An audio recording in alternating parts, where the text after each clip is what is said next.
Bonjour tout le monde. Aujourd'hui je vais vous parler de la fertilisation des prairies parce que je vais passer mon premier apport d'azote, d'engrais azoté. Donc j'ai pris le tracteur et derrière il y a le distributeur d'engrais qui va étaler l'engrais azoté.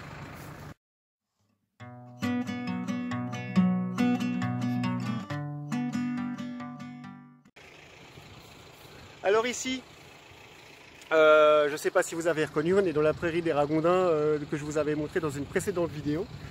Et c'est une prairie qui est semée d'un mélange de régras hybride, qui est une plante une graminée riche en sucre,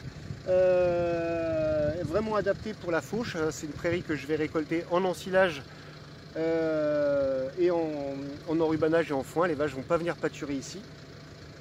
Et c'est une prairie qui est composée aussi de trèfle violet qui est tout petit là. Et ce mélange-là, ça a des besoins en azote qui sont très élevés.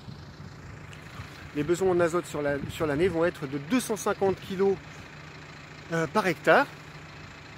L'avantage de ce mélange entre une graminée comme le régras hybride et une légumineuse comme le trèfle violet, c'est que le trèfle violet a la capacité de capter l'azote de l'air pour le transformer en engrais. Donc sur les 250 kg, le trèfle va m'en fournir à peu près 60 kg dans l'année.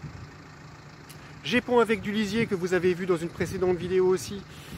J'épand du lisier qui va me fournir à peu près 80 kg d'azote par hectare. Donc en tout il va me rester à peu près 120 kg d'azote à apporter sous forme chimique.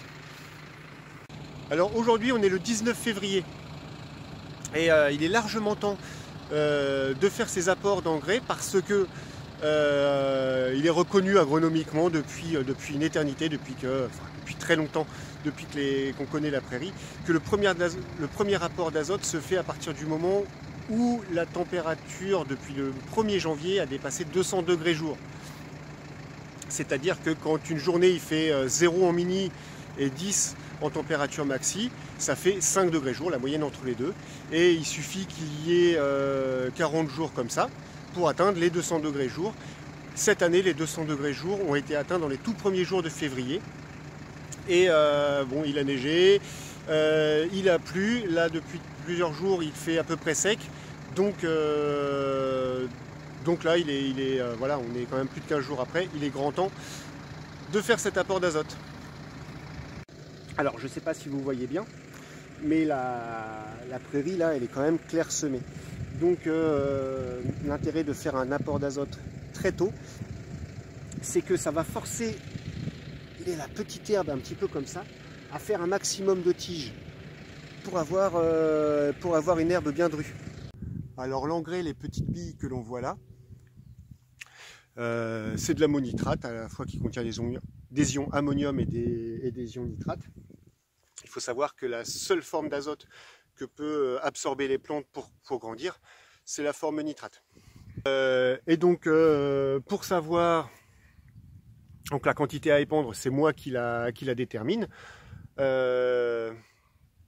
Après, les réglages au niveau du distributeur d'engrais, je regarde tout simplement sur une application qu'on a sur smartphone pour savoir quelle est la position des disques à avoir, parce que selon la position et selon le type d'engrais, la position va être un petit peu différente. Il y a des engrais plus lourds, plus légers, et leur comportement en vol va différer. Et cette manette-là indique le débit de l'engrais qui descend, qui va varier en fonction de la quantité que je veux apporter et de la vitesse de travail du tracteur.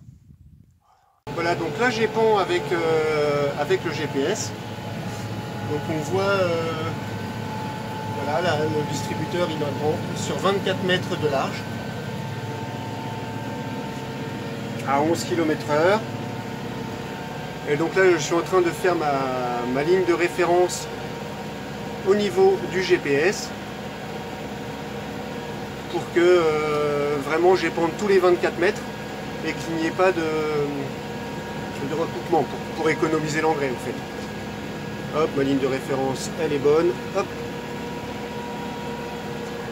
Voilà, et après, en fait, je vais me référer à chacune des lignes rouges. Chaque ligne rouge représente voilà, tous les 24 mètres. Après on peut régler selon la largeur de l'outil, voilà, selon ce qu'on est en train de faire.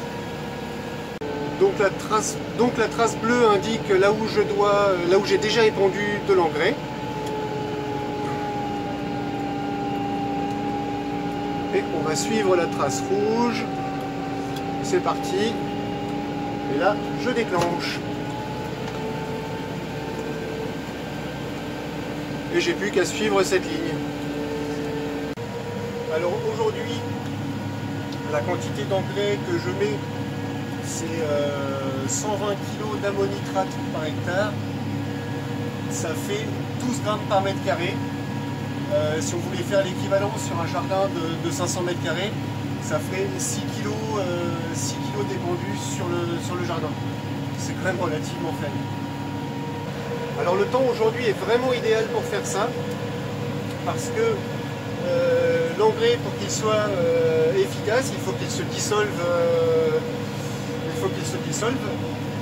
pour rentrer dans la terre.